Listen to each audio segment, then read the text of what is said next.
what's up? Welcome back to Reviews with Jake, where I just got done watching #Alive on Netflix. #Alive is a Korean film about a guy who isolates himself in his apartment during a zombie outbreak. October, 'tis the season for some zombie mayhem. At least it usually is, but honestly this year I was kinda scraping the barrel. Normally I'd rewatch the classics like Romero movies, but I just watched them a few months ago because of quarantine and for COVID. I mean, global pandemic zombie movies, they're just a stone's toss from each other. I had an itch. So now October rolls around and I'm looking for some new Bloody Walker content. I contemplated rewatching The Walking Dead from the very beginning, which is something I've never done before, but I'd have to trudge through some terrible seasons and it'd be time consuming as hell. But then this popped up on my Netflix queue, and I do emphasize the pop-up because it was not the name of this film that got me to watch it. It was the trailer that played automatically when I hovered over it on my PS4. I would not have given this film the time of day if it was based on title alone, and I stand by that decision because it is a stupid-ass title.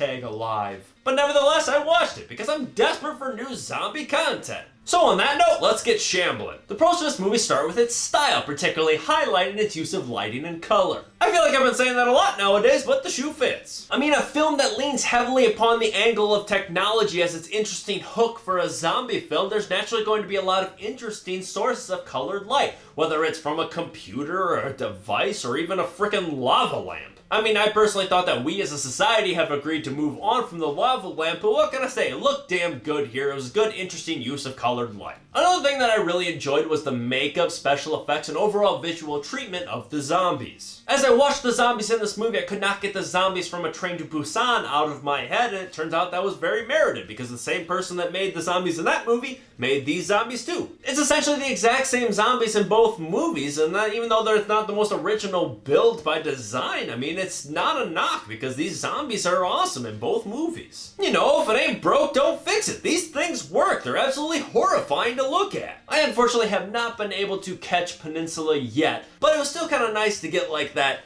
spiritual successor to A Train to Busan and seeing essentially the exact same zombies return to the screen. However, this is a bit of a stretch because unlike A Train to Busan, which is a pretty damn good movie if you ask me, this movie has some major flaws to it. I don't want to draw parallels between these two movies when they are not connected, but it's hard not to when you're seeing the exact same zombies in both movies. For starters, A Train to Busan had a surprising amount of emotional pull to it. This movie did not. Don't get me wrong, I usually don't watch zombie movies looking to get the feels, but A Train to Busan had some, surprisingly, and that really elevated to that next level zombie film. When this movie starts, it starts quick. The zombie mayhem starts immediately, and I'm like, okay, no BS, no context, let's just go for the throat here. That's the movie we're getting. But then throughout the movie, they try and make you feel something, and it just does not work. Probably the main reason for that, at least for me, was the fact that these characters are just plain unlikable. They're just stupid, impatient, spoiled, entitled. Like,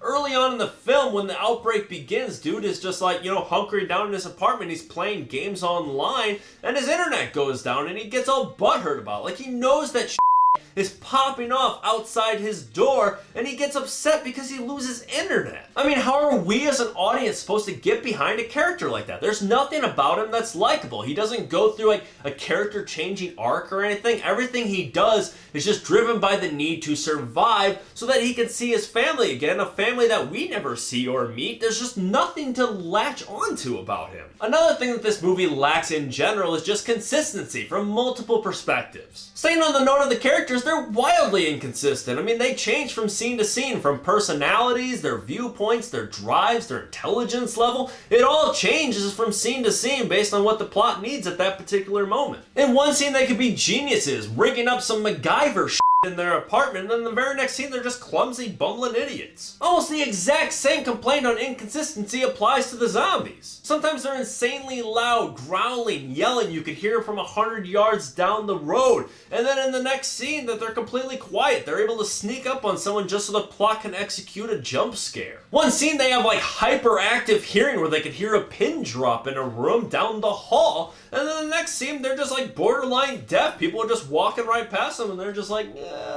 Sometimes they're strong, then they're weak. Then they're smart, then they're stupid. Then they're clumsy, then they're able to grab a rope that is hanging down multiple stories, lift themselves off the ground, and climb up multiple stories. They just never established the rules, the limitations, the possibilities of the threat at hand, so it makes it impossible for us as the audience to get invested. My last complaint for the film actually covers a lot in multiple areas, and that's the film's general editing. The first perspective is hard to really get into without diving into spoilers, but let's just say that very frequently in this movie you go from A jumping all the way to C without ever seeing B. Crucial information is missing from critical portions of this movie. Like there would be like a life and death scenario in one scene, then all of a sudden they somehow get out of that scenario, but they don't really show you how. I'm not sure if this was the director and cinematographer that chose to not shoot these portions for the editor, or if the editor had them but just put them on the cutting room floor.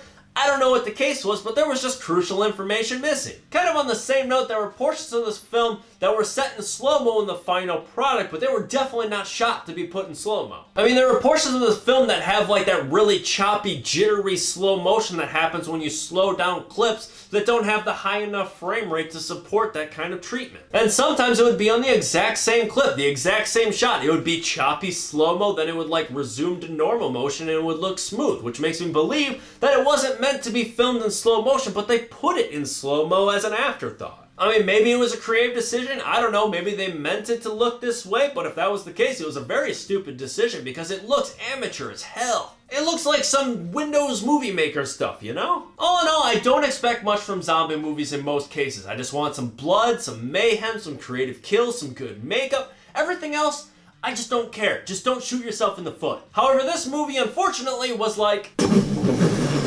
I'm going to give #Alive on Netflix a D+.